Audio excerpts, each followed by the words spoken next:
segunda parte de la salutación de la carta. Salutación de Pablo a las iglesias de Galacia. Gálatas 1, del 1 al 5. ¿Estamos allí, mis hermanos? Muy bien, oremos antes. Muy bien, vamos a leer entonces Gálatas 1, del 1 al 5. Ya fueron expuestos los versículos 1 y 2 en el sermón anterior. Vamos a exponer del 3 al 5, pero vamos a leer toda la salutación. Dice Pablo, apóstol, no de hombres ni por hombre, sino por Jesucristo y por Dios el Padre que lo resucitó de los muertos, y todos los hermanos que están conmigo a las iglesias de Galacia. Gracia y paz sean a vosotros de Dios el Padre y de nuestro Señor Jesucristo, el cual se dio a sí mismo por nuestros pecados, para librarnos del presente siglo malo, conforme a la voluntad de nuestro Dios y Padre, a quien sea la gloria por los siglos de los siglos. Amén.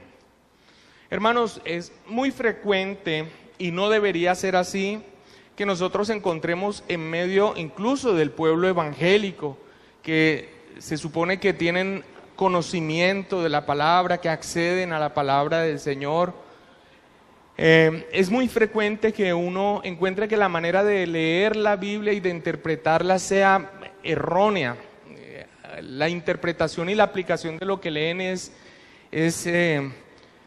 tiene un gran faltante, es equivocada. Nosotros vemos a las personas hoy en día leyendo las Escrituras y sin tener en cuenta cuál es el contexto, quién escribe, por qué escribe, a quiénes les escribe, cuál es el propósito por el que les está escribiendo. No se tiene presente este tipo de cosas, y después cuando leen algo sin ninguna relación con el contexto, el propósito, quién, la situación, simplemente toman el texto y lo aplican a su vida, desligándose del propósito del texto, y esto es gravísimo. Nosotros, por ejemplo, encontramos que hay personas que al leer pide y te daré por herencia las naciones, asumen que esta es una promesa que Dios les ha dado a ellos, y que es una promesa que Dios les ha dado, y que a través de la predicación que ellos den, entonces se ganarán las naciones. Desligados de lo que el Salmo 2 está hablando, que es un punto en donde se está haciendo una referencia directamente al Mesías, a su estado de exaltación, en donde claramente en su estado de exaltación esa promesa es hecha al Señor Jesucristo. O encontramos aún cosas que producen un poco de risa, pero que hay personas que cuando la leen, lejos del contexto, lejos del propósito, la aplican a su vida así porque sí. Y esto suena algo gracioso, pero se ha presentado como una realidad. Por ejemplo, todo lo que pisare la planta de tus pies será tuyo. Entonces hemos encontrado algunos hermanitos o hermanitas pisando disimuladamente a un hermano que de pronto le llama mucho la atención, y esto nosotros nos reímos porque suena chiste, pero por ejemplo en la congregación de donde yo venía, este tipo de cosas presentaban. O por ejemplo íbamos a visitar terrenos porque se iba a comprar una propiedad, y ver al pastor descalzarse para andar por el terreno reclamando la promesa de que todo lo que pisare la planta de los pies será nuestro. Y así nosotros vemos a las personas yendo a la Escritura alejados del contexto, del propósito, quién escribe, por qué les escribe, cuál es el propósito que le escribe, y finalmente al entender todo esto, poder hacer una aplicación de vida, encontramos esta enorme falencia y por lo tanto los tremendos errores y tergiversaciones de la palabra del Señor que podemos ver en el día de hoy. No es así, no difiere mucho si alguien lee esta salutación del apóstol Pablo y logra empezar a entender que en esta salutación hay una defensa del apóstol Pablo.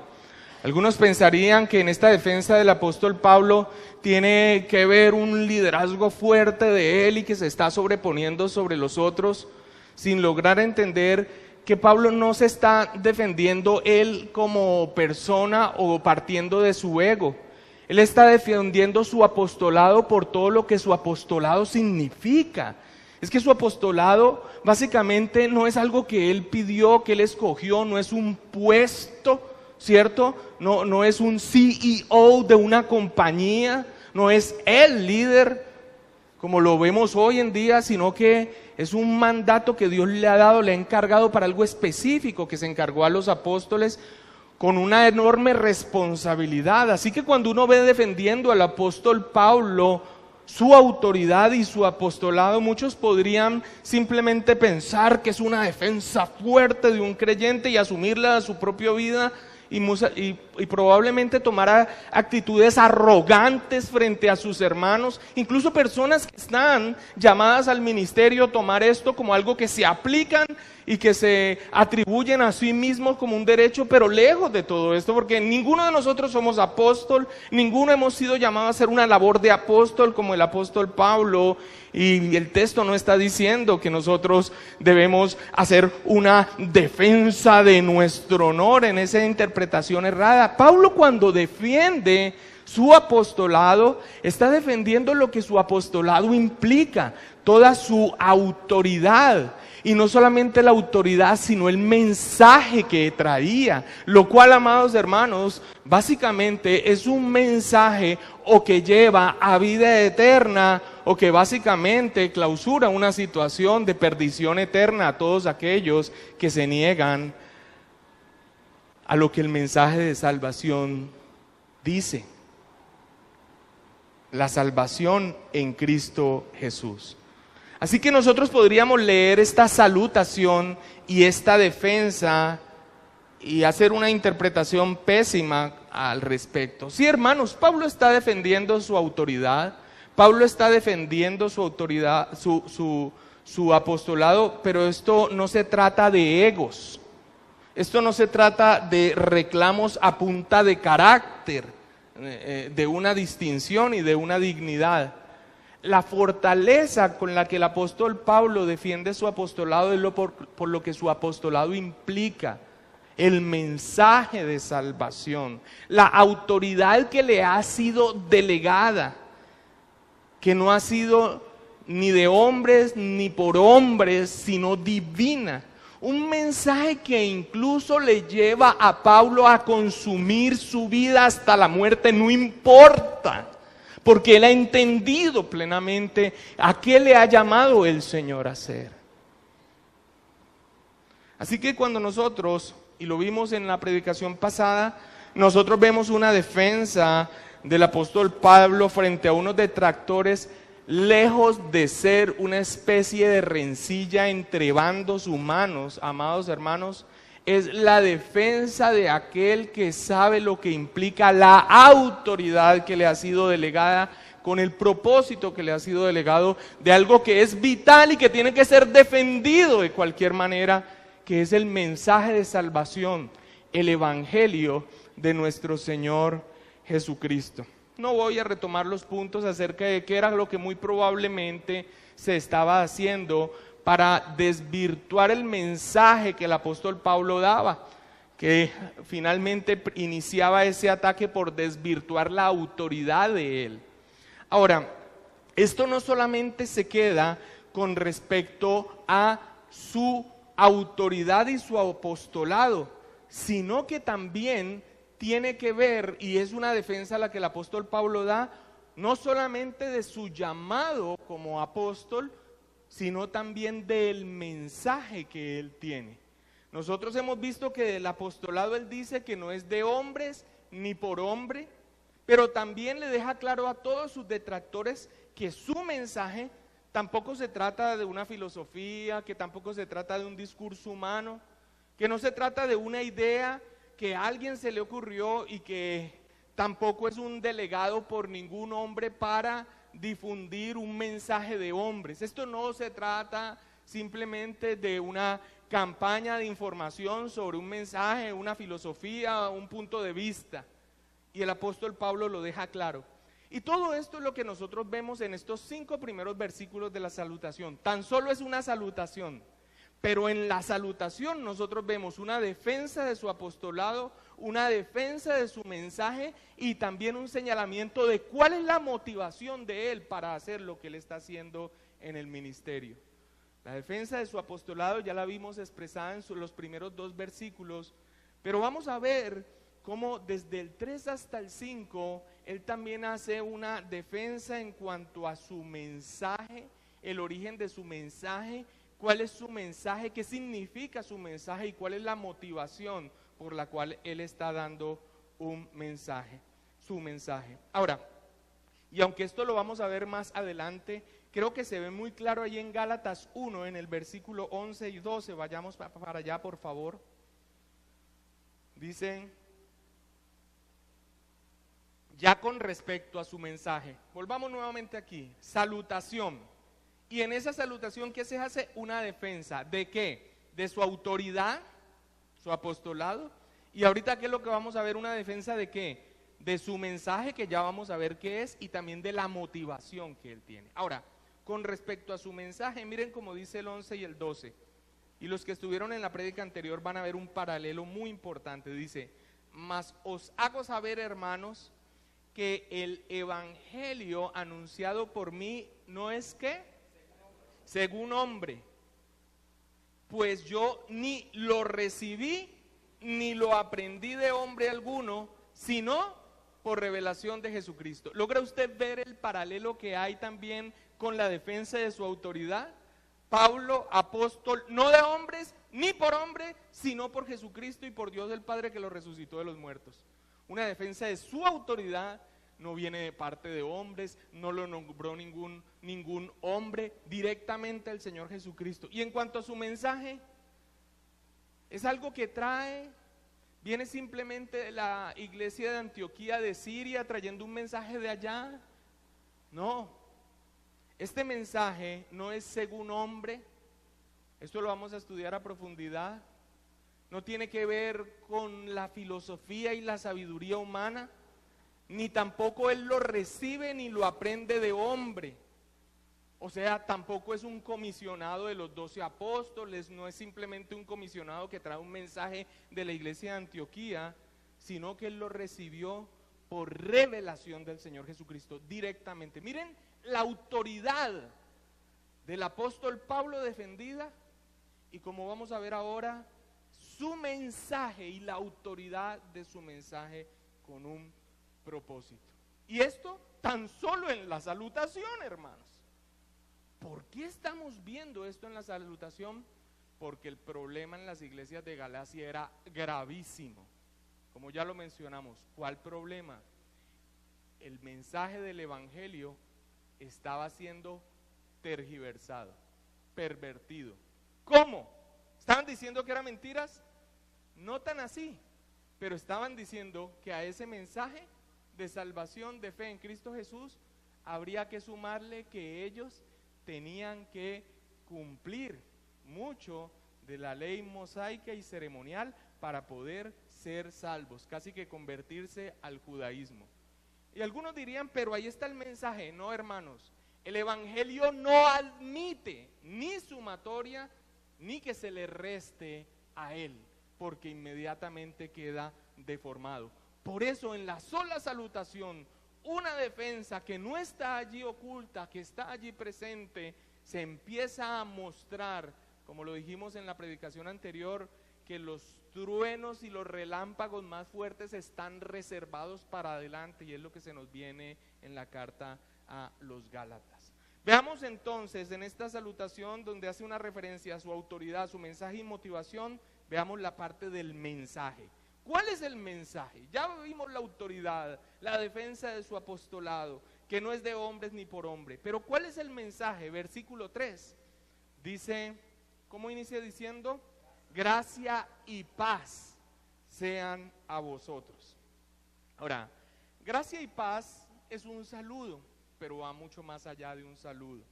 Gracia y paz es un saludo que se convirtió como en el saludo casi oficial del apóstol Pablo, e incluso de la cristiandad, de la iglesia primitiva, y al día de hoy también es muy apreciado por las iglesias bíblicas. Y ese saludo, gracia y paz, tiene un rico significado, pero también tiene una intencionalidad. Miren, el saludo cotidiano en medio de la cultura griega era chara, y eso significaba gozo. Chara, gozo. en toda la cultura griega. Ustedes saben que el mundo helénico se había esparcido por todo el mundo conocido. Y el saludo entre los judíos era shalom, que es o que significa paz. Ahora, Pablo modifica levemente el saludo griego de chara a charis, y charis significa gracia, y lo une al saludo que se dan los judíos de paz en su traducción griega con una intención. Toma el saludo cotidiano de los griegos ahora como gracia, y toma el saludo cotidiano de los judíos como shalom o paz y los une con una intención, gracia y paz. ¿Y cuál es su intención? Amados hermanos, la intención es recordar, instruir a las iglesias, en muchas de las cuales se estaba presentando un problema, una división en medio de la iglesia, entre judíos creyentes y gentiles creyentes. Así que el saludo de gracia y paz tiene una intencionalidad. ¿Cuál? Recordar con el saludo común entre griegos y común entre judíos, pero ahora unido y señalando a Cristo, gracia y paz, recordar que en Cristo ambos pueblos han sido hechos uno solo. Dice la Escritura, porque Él es nuestra paz, que de ambos pueblos hizo uno, derribando la pared intermedia de separación, dice Efesios 2:14. Así que vemos una intencionalidad cada vez que el apóstol Pablo escribe a las iglesias gracia y paz. Es casi que un recordatorio que ya no son más dos pueblos, ya no son más griegos y judíos, ya no son más gentiles y judíos. La pared de división ha sido derrumbada y la unidad de estas dos expresiones, ahora como gracia y paz, les recuerda que son uno solo. Y esa intencionalidad sin duda está también aquí presente, pero cuando nosotros entendemos el propósito de la carta, nosotros vemos en este saludo característico de Pablo, sin lugar a dudas, una referencia al mensaje que él da. ¿Cuál es su mensaje? ¿Qué es lo que Pablo predica continuamente, a tiempo y a destiempo? El bendito evangelio de nuestro Señor Jesucristo. En gracia y paz nosotros vemos una referencia al mensaje del apóstol Pablo, el evangelio. Gracia y paz, amados hermanos, son de las dos palabras más preciosas relacionadas al evangelio. Evangelio que le he recordado a los Gálatas desde la misma salutación y que lo vamos a recordar a través de todas las exposiciones que nosotros hagamos de la carta a los Gálatas. ¿Por qué? Porque el Evangelio estaba siendo pervertido, y si el pueblo de Dios tuerce el Evangelio de salvación, amados hermanos, eso no es una cosa liviana, es algo grave. Gracia y paz. Pastor, ¿gracia y paz? Es una referencia al evangelio. Miren, gracia es el favor inmerecido, espontáneo y soberano de Dios, donde se manifiesta su bondad al dar a pecadores que por la acción del Espíritu Santo se saben culpables y corren a Cristo en arrepentimiento y fe, buscando refugio. Gracia es esto, el favor inmerecido de Dios, que es espontáneo y soberano y que manifiesta la bondad de Dios, que da salvación a pecadores inmerecidamente. Eso es gracia, a pecadores que por la acción de Dios saben que son culpables, ven la necesidad de un Salvador y corren a Cristo en arrepentimiento y fe. Por supuesto que gracia y paz es una referencia al evangelio. Hermanos, la gracia de Dios es la causa y el fundamento de nuestra salvación. Acompáñame a Efesios 2, 8, 9. Yo sé que son textos que conocemos mucho, la gran mayoría de nosotros, pero hermanos que apenas están llegando no les vamos a quitar la enorme bendición de poder ir a estos textos. Danilo me decía ayer, pastor, ¿habrá la posibilidad de proyectar todos los textos que se dicen en el televisor si es que no alcanzan a llegar? Dios permita que lo podamos hacer, ese es un buen ministerio, un buen trabajo a hacer. Pero si usted puede ir, vaya rápido, y si no, escuche. Efesios 2, 8, 9, miren cómo la gracia de Dios es la causa y el fundamento de nuestra salvación. Dice, porque ¿por qué? Gracia sois salvos por medio de la fe. Y esto no de vosotros, pues es don de Dios, no por obras para que nadie se gloríe. Nosotros podemos ver que aún en el plan eterno de redención, ¿qué es el plan eterno de redención? Es el plan que hubo entre las personas de la Trinidad, aún antes de que se hiciese cualquier cosa, aún antes de la creación, es el plan de nuestra redención en Cristo Jesús.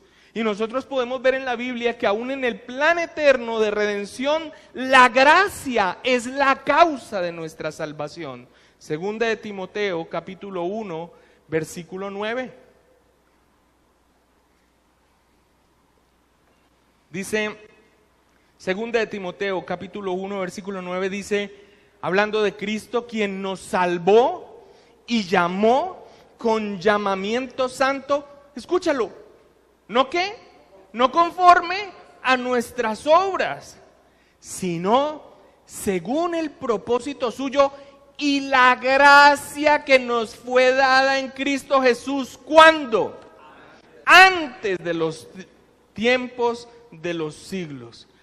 Aún en el plan eterno de redención, el plan del Dios Trino antes de la creación, la causa y el fundamento de nuestra salvación es la gracia de Dios en Cristo Jesús. Así que gracia es una alusión al Evangelio sin lugar a dudas.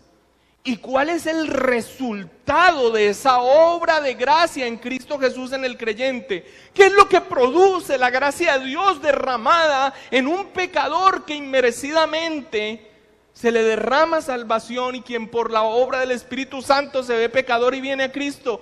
¿Qué viene a esa persona? Paz, paz. Romanos capítulo 5, versículo 1 y 2. Este es el Evangelio. La gracia de Dios, la causa, la fuente, el origen, el fundamento de nuestra salvación y el resultado, la paz.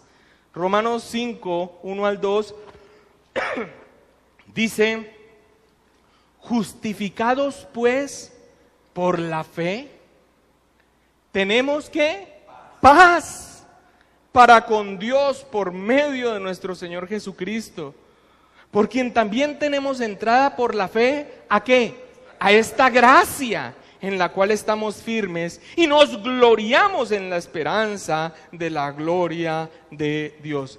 El resultado de haber recibido por gracia la salvación en Cristo Jesús mediante la fe, que es un regalo de Dios, es paz.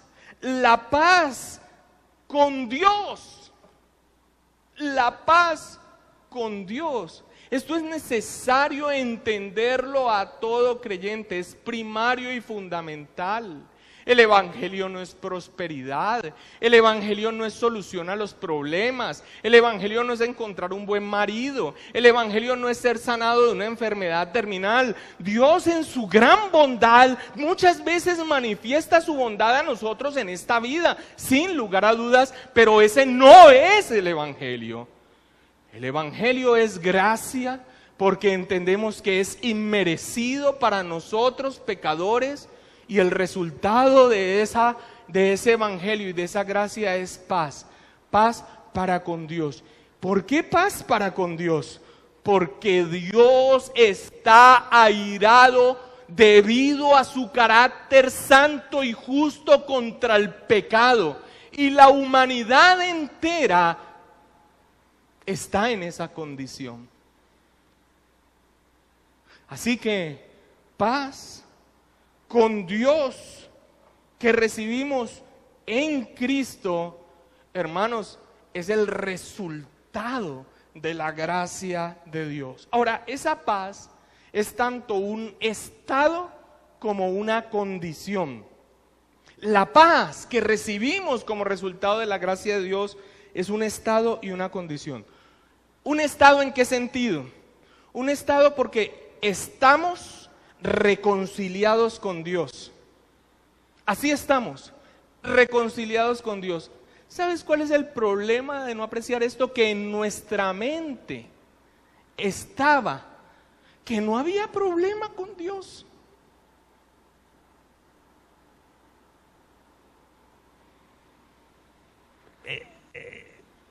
Cuando uno habla de salvación allá afuera, ¿salvación de qué? Y ustedes ya saben cuál es el pensamiento que normalmente se da: si yo no mato, yo no robo, yo no soy garabito, Dios airado contra mí, en enemistad, destituido de la gloria de Dios. Eso es lo que dice la palabra del Señor. Y solo por la acción del Espíritu Santo, una persona pecadora entiende su condición. Y cuando entiende su condición es porque el Espíritu Santo está obrando. Y entonces corre a Cristo. ¿Y cuál es el resultado? Paz. ¿En qué sentido? En un estado. ¿Cuál es mi estado? Reconciliado con el Padre. Reconciliado con el Padre. En su Hijo, nuestro Señor Jesucristo.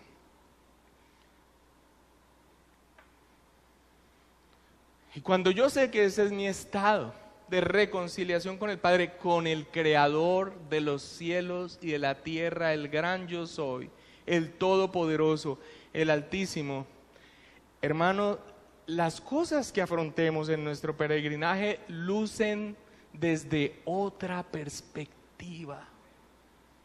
Es un estado. Hemos sido reconciliados con el Padre. Pero también es una condición porque es nuestra convicción de que gracias a esa reconciliación todo está bien. Es un estado porque estamos reconciliados, pero también es una condición en la cual nosotros vivimos porque sabemos que gracias a esa reconciliación todo está bien. Todo está bien. Hay un hermano que su madre está en este momento en un estado terminal. ¿Todo está bien? Sí. Todo está bien. Hay dolor, hay lágrimas, se siente un gran vacío, pero todo está bien. Ella ha sido reconciliada con Dios. Su hijo ha sido reconciliado con Dios. Su esposa es una mujer creyente reconciliada con Dios. Todo está bien. Ella partirá, sentiremos dolor, pero todo está bien. Es un estado y es una condición. Por el estado nosotros podemos tener esa paz. Una paz que, como bien dice Filipenses 4:7, es una paz que sobrepasa todo entendimiento. Ahora, por supuesto que en esa paz no significa que todo el tiempo estoy con una sonrisa, pero hay una tranquilidad, la zozobra se ha ido, aquello que había en lo profundo, ese gran vacío, de ese distanciamiento con el Creador que nosotros teníamos como criaturas, se ha ido. Dificultades en el peregrinaje, dolor, adversidades, sin lugar a dudas vendrán, pero habrá paz, una paz que sobrepasa todo entendimiento. Alguien, cuando habla de esta paz que viene como resultado de la gracia de Dios, dice: no es la proyección de un cielo despejado en las tranquilas aguas de un lago pintoresco. Es la hendidura de la peña en la que el Señor esconde a sus hijos cuando ruge la tormenta de su ira. No es la paz, la proyección de un cielo despejado en las tranquilas aguas de un lago pintoresco. es la hendidura de la peña en la que el Señor esconde a sus hijos cuando ruge la tormenta de la ira. Pero esto, ¿sabe quién lo puede apreciar? Aquellos en los que ha obrado la gracia de Dios. ¿En qué sentido? De que inmerecidamente, siendo pecadores, les ha mostrado su estado, y entendiendo su estado miserable, han corrido a Cristo y han recibido salvación en Él por pura gracia. Reconciliación con el Padre. Hemos sido librados de la ira venidera.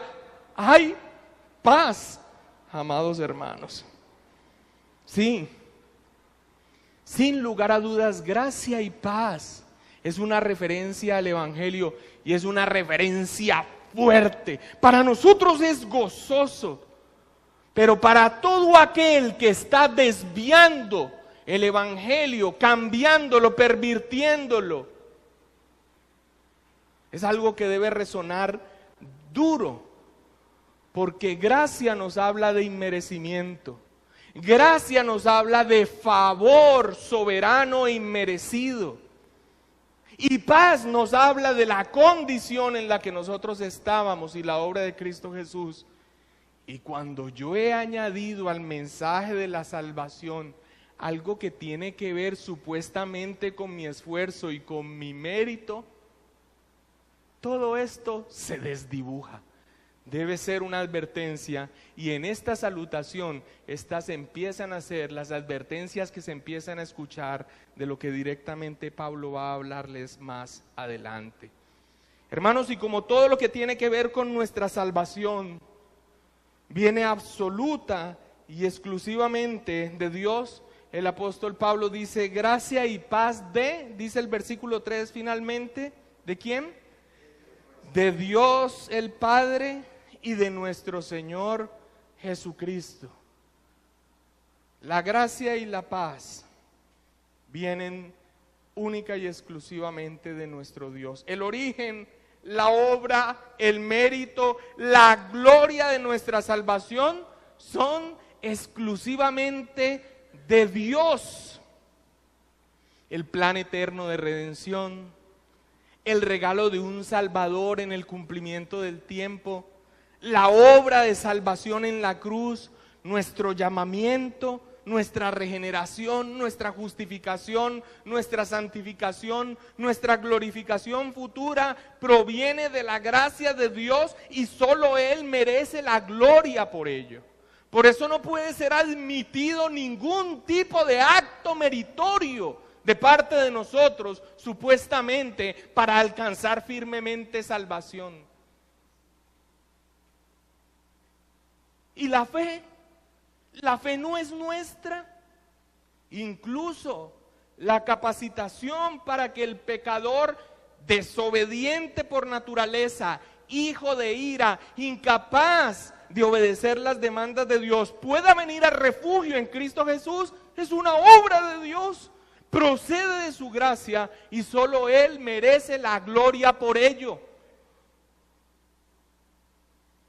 Por gracia sois salvos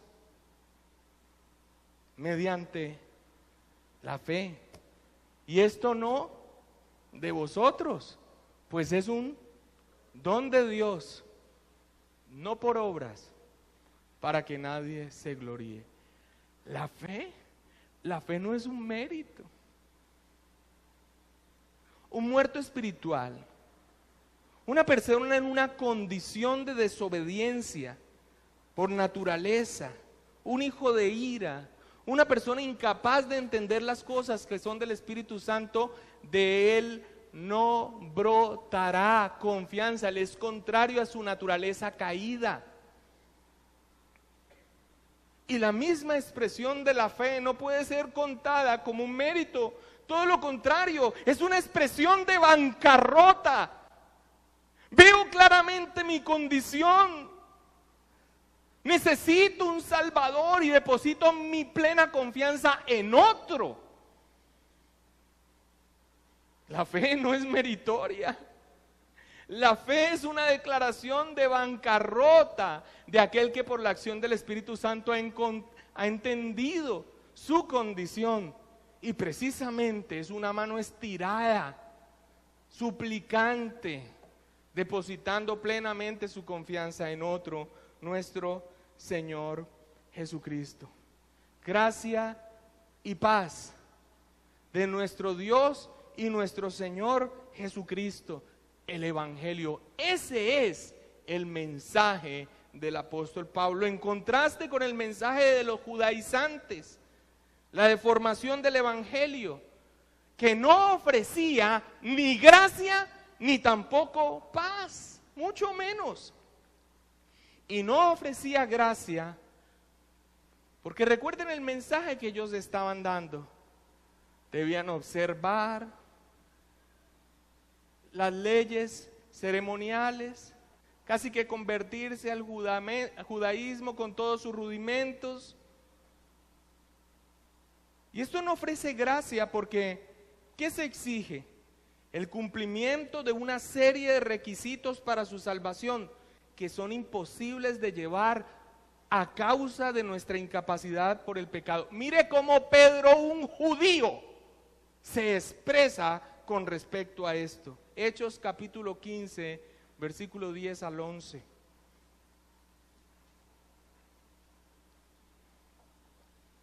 Hechos 15, todos saben, es el momento en donde se reúnen en la iglesia de Jerusalén frente al testimonio de que los gentiles están siendo convertidos y el Espíritu Santo se está derramando en ellos, pero están llegando otros que les están imponiendo que deben circuncidarse y que deben guardar las obras de la ley para ser salvos, convertirse al judaísmo. Y entonces vienen delegados de la iglesia de Antioquía, viene Pablo, está Pedro, está Jacobo, principal, medio hermano del Señor Jesucristo. Y finalmente en esto, cuando les está tratando de ser impuesto esto a los nuevos creyentes gentiles, no judíos, mira cómo se expresa el mismo apóstol Pedro, judío, con respecto a llenar una serie de requisitos que se deben cumplir para salvación. Dice así: ahora pues, ¿por qué tentáis a Dios poniendo sobre la cerviz de los discípulos, escucha bien, un yugo que ni nuestros padres ni nosotros hemos de llevar?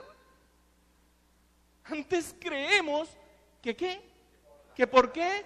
Que por la gracia del Señor Jesús seremos salvos de igual modo que ellos. Hermanos, gracia y paz es el evangelio y el mensaje que el apóstol Pablo fue comisionado a dar por Cristo mismo, en contraste con el mensaje de los judaizantes, que no tenía gracia, ahora mucho menos tenía paz. Esta deformación del evangelio no tiene como resultado la paz que nosotros acabamos de describir, que viene como resultado de la gracia.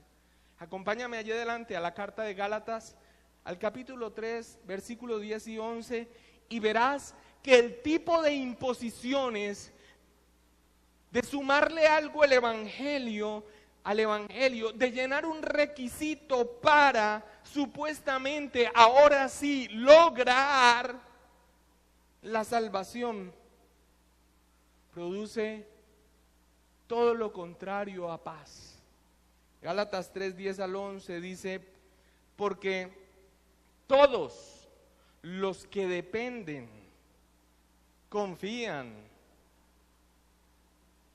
buscan, se esfuerzan de las obras de la ley están, ¿cómo están? Bajo maldición. ¿Por qué? ¿No es la voluntad de Dios?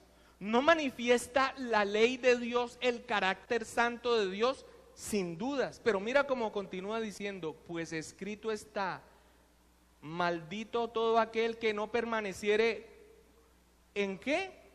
¿En cuántas? En todas las cosas escritas en el libro de la ley para hacerlas, y que por la ley ninguno se justifica para con Dios, es evidente, porque el justo por la fe vivirá. Ni gracia y mucho menos paz.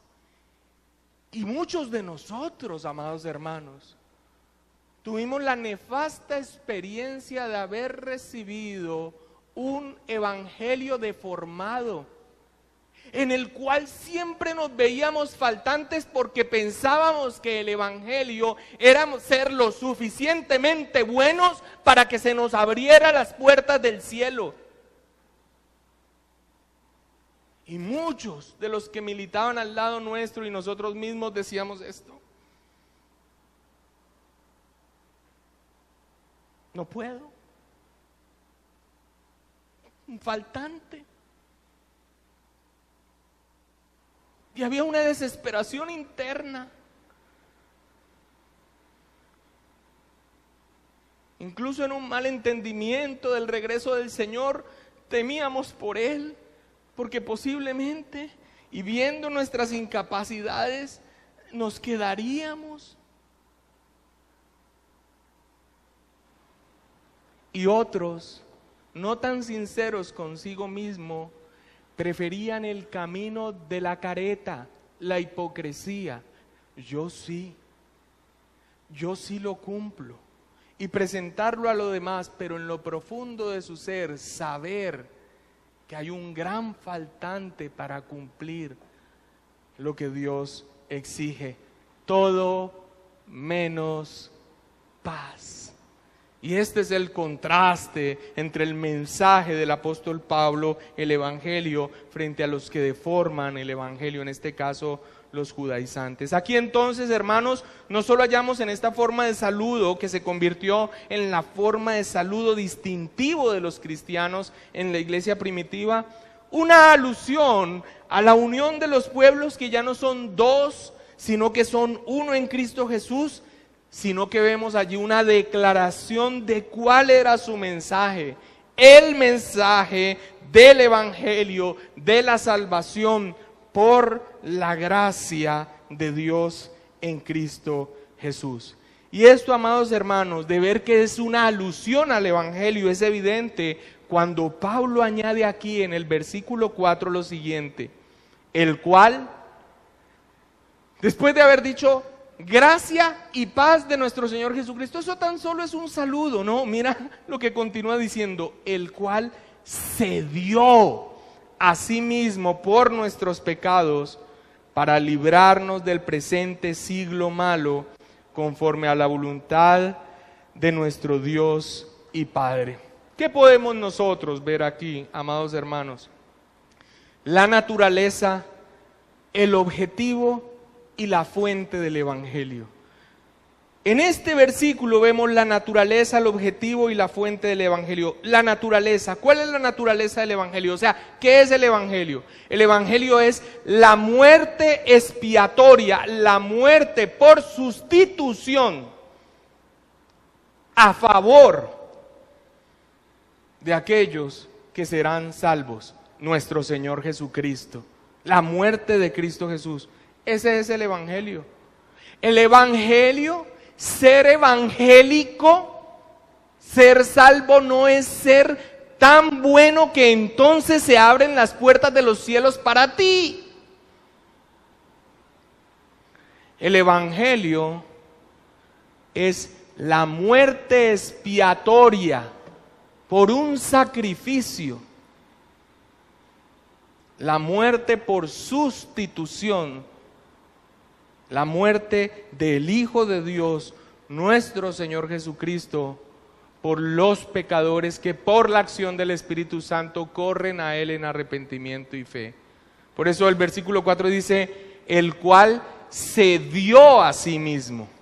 Hermanos, darse a sí mismo muestra el corazón del evangelio, un sacrificio voluntario de Cristo. Este es el evangelio. Una muerte expiatoria, pero una muerte que se da voluntariamente por el Hijo de Dios a favor de los suyos. Cualquier añadidura al sacrificio de Cristo, a su muerte expiatoria y vicaria para nuestra salvación, ¿sabe qué significa? Significa que no fue suficiente. Significa que su sacrificio fue incompleto. Significa entonces que nosotros debemos hacer algo para nuestra propia salvación. Porque la muerte de Cristo, la naturaleza de lo que es el Evangelio, una muerte expiatoria en sustitución, que quita la ira de Dios y lo hace favorable a nosotros, no fue completa. Por eso nosotros tenemos que hacer algo más. ¡Qué error tan grave! Y si así fuera, amados hermanos, eso significa una sola cosa: que parte del crédito de la salvación es nuestro. Y eso es inadmisible. Si en algo Dios no comparte su gloria y su honor, es en la redención de los suyos. Se dio a sí mismo. Y aquí también se ve expresado cuando dice se dio a sí mismo por nuestros pecados. No solamente la naturaleza del Evangelio en el sentido de que es una muerte por sustitución, alguien muere por nosotros, sino la necesidad de ese sacrificio. ¿Por qué? Porque dice se dio a sí mismo por nuestros pecados. ¿Y eso qué nos recuerda? Nos recuerda la condición en la que nosotros estábamos, los pecados y la necesidad de ese sacrificio para pagar nuestra deuda por nuestros pecados, la condición en la que estábamos y la necesidad de su sacrificio. Por eso dice la Escritura, y Él os dio vida a vosotros, escúchalo bien, cuando estabais muertos en vuestros delitos y pecados, dice Efesios 2:1. Sí, hermanos, si ahora estás bajo la gracia de Dios, en esa gran paz que Dios te ha dado, no ha sido por ti, ha sido a pesar de ti. No ha sido por bueno, no ha sido por justo, no es porque eras el menos malo. Os dio vida cuando estabais muertos en vuestros delitos y pecados, naturaleza del Evangelio. Pero también allí se ve el objetivo del Evangelio. ¿Qué continúa diciendo? Para librarnos del presente siglo malo. Amados hermanos, la palabra librarnos que Pablo usa aquí tiene el sentido de un rescate. Nueva Versión Internacional precisamente traduce para rescatarnos. Y esa es una expresión muy elocuente, hermanos, porque expresa la idea de recibir libertad al ser imposible conseguirla por nosotros mismos. Eso es una liberación, eso es un rescate. Ahora, ese es el objetivo, ser liberados y ser rescatados. ¿De qué somos rescatados?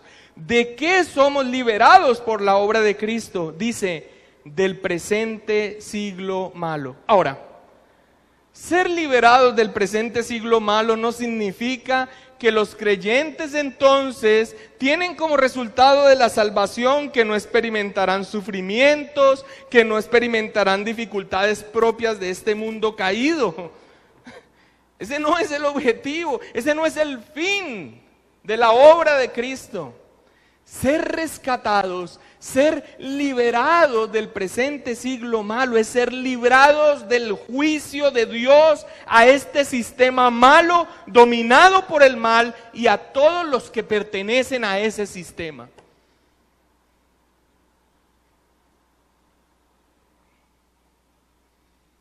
Librados del presente siglo malo es ser tomados aparte por Dios, santificados para Él, y librarnos de este presente siglo malo. Siglo malo no se refiere a una cuestión de tiempo. Siglo malo se refiere a un sistema que es malo, que es dominado por el mal, al cual pertenecíamos nosotros, y de esto hemos sido librados.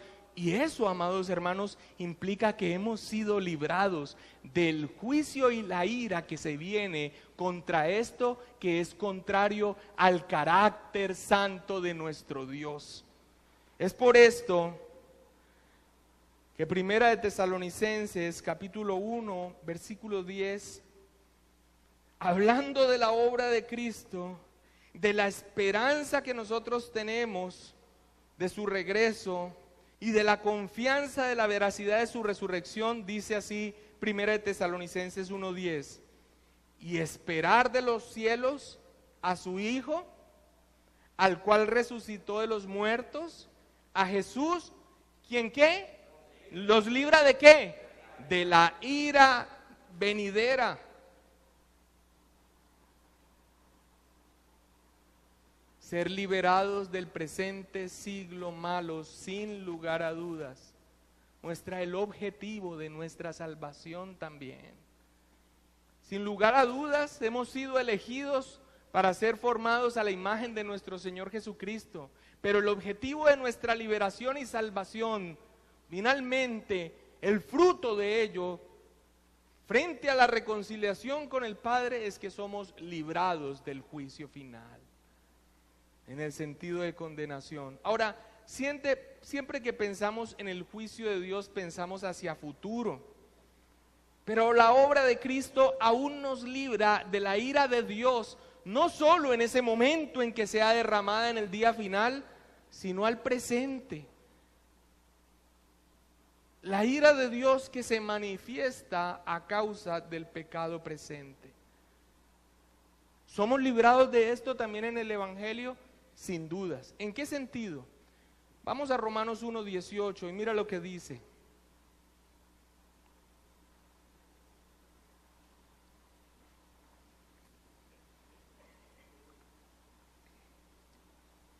Porque la ira de Dios se revela desde el cielo contra toda impiedad e injusticia de los hombres que detienen con injusticia la verdad. Sí, cuando hablamos de la ira de Dios, por lo general pensamos escatológicamente, en el día de su ira, en el día de juicio. Pero aún el Evangelio nos libra al presente de la ira de Dios que se manifiesta a causa del pecado que hay en el mundo. Mira que aquí dice que la ira de Dios se revela desde el cielo contra toda impiedad e injusticia de los hombres. Ahora, esta ira de Dios, ¿cómo se manifiesta? De una manera terrible. ¿Cómo se manifiesta la ira de Dios frente al pecado al día de hoy? Es terrible. Un retiro de su preservación, de que los hombres se degraden cada vez más en su pecado. ¿Usted sabe qué estamos viviendo en este tiempo presente? ¿Usted sabe qué estamos viviendo en este tiempo presente con la degradación del hombre y su moral? Una manifestación de la ira de Dios. Porque usted sabe quién es quien aún preserva, retiene y refrena de alguna manera la degradación del pecado aún en los no creyentes. ¿Sabe quién lo hace? Dios. ¿Y sabe cómo se manifiesta la ira de Dios desde el cielo contra todos aquellos que van en contra de esto? La Escritura lo dice. Mira lo que dice el 24, Romanos 1:24, allí mismo. Mira cómo se manifiesta, por lo cual también Dios, ¿qué? Los entregó a la inmundicia. Ahora pasa al 26. Por esto Dios los, ¿qué? Los entregó a pasiones vergonzosas. Y ahora el 28, por favor. Y como ellos no aprobaron tener en cuenta a Dios, Dios los, ¿qué? Los entregó a una mente reprobada para hacer cosas que no convienen. Amados hermanos, la obra de Cristo, la gracia, la paz, la naturaleza del Evangelio, la muerte expiatoria nos libra de la ira venidera, nos rescata del presente siglo malo, no solamente con respecto al juicio de Dios futuro, sino con la manifestación de la ira de Dios para este tiempo. ¿Cuál? Que Él quite su acción que refrena la degradación del pecado en los hombres. Bendito sea Dios que nos miró con gracia y que nos preserva con la presencia de su Espíritu Santo y su palabra, porque si no fuera así, estaríamos degradados. Con mi esposa muchas veces vamos por las calles y recordando quiénes éramos y cómo estábamos y en qué condición en Cristo Jesús, vemos unas personas en unas condiciones que la expresión que siempre sale casi al unísono con mi esposa es: porque tú nos rescataste, porque tú nos rescataste.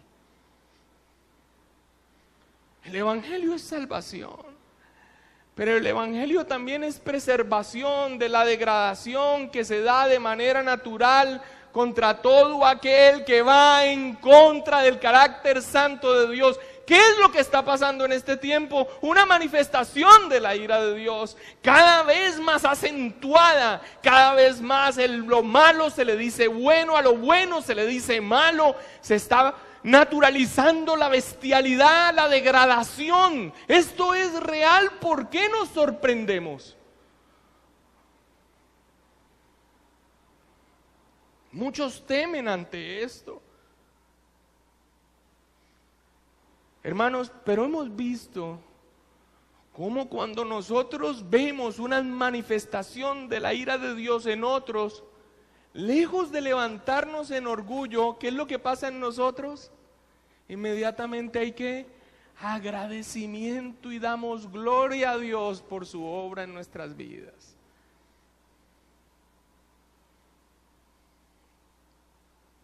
La naturaleza del Evangelio, el objetivo del Evangelio y finalmente la fuente del Evangelio. Versículo 4 al final dice: conforme ¿a qué? A la voluntad de nuestro Dios y Padre. ¿Cuál es el origen del Evangelio? ¿Cuál es la fuente del Evangelio? Es la voluntad soberana de Dios Padre, el origen, la fuente de nuestra salvación.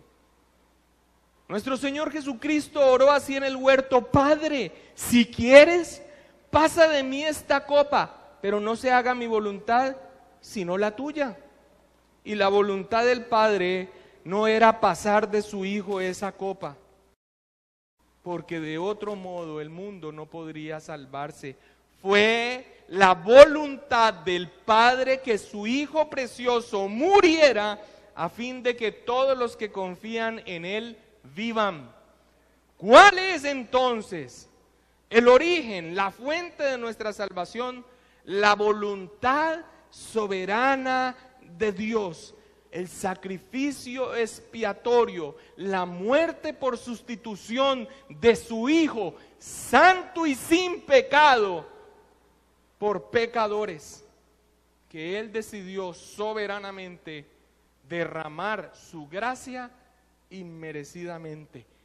Nada en nosotros, hermanos, y mucho menos nada que nosotros podamos hacer es el motivo de nuestra salvación. ¿Por qué somos salvos? Por la voluntad soberana de Dios. Mas a todos los que le recibieron, a los que creen en su nombre, les dio la potestad de ser hechos hijos de Dios, los cuales, esos hijos, no son engendrados de sangre, ni de voluntad de carne, ni de voluntad de varón, sino de Dios. Nadie es hijo de Dios por iniciativa propia, por algo que haya hecho, por algo que brote de él o por una condición propia. Ha sido, hermanos, una manifestación de la bondad de Dios hacia nosotros por pura gracia, una voluntad soberana, la fuente de nuestra salvación. Y el apóstol Pablo termina esta salutación dando, ya ha dado una defensa de su autoridad, ya ha dado una defensa y una claridad acerca de cuál es su mensaje, pero él termina diciendo cuál es la motivación que él tiene para proclamarlo. Dice el 5, a quien sea, hablando de Dios, la gloria por los siglos de los siglos. Amén. Ahora, hermanos, nosotros leemos esto allí, nos parece que es una doxología, pero resulta que es sorprendente. Es un caso inhabitual que aparezca una doxología cerrando una salutación.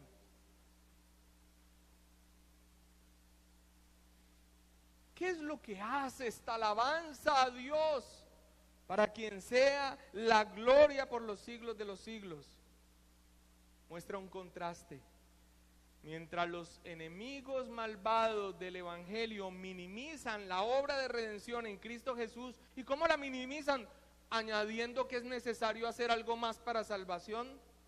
Pablo la magnifica, exaltando en una doxología a Dios que merece toda la gloria y exhortando a todos los hombres a que se unan con él en esta alabanza. Es por eso que cierra esta doxología con un muy personal amén.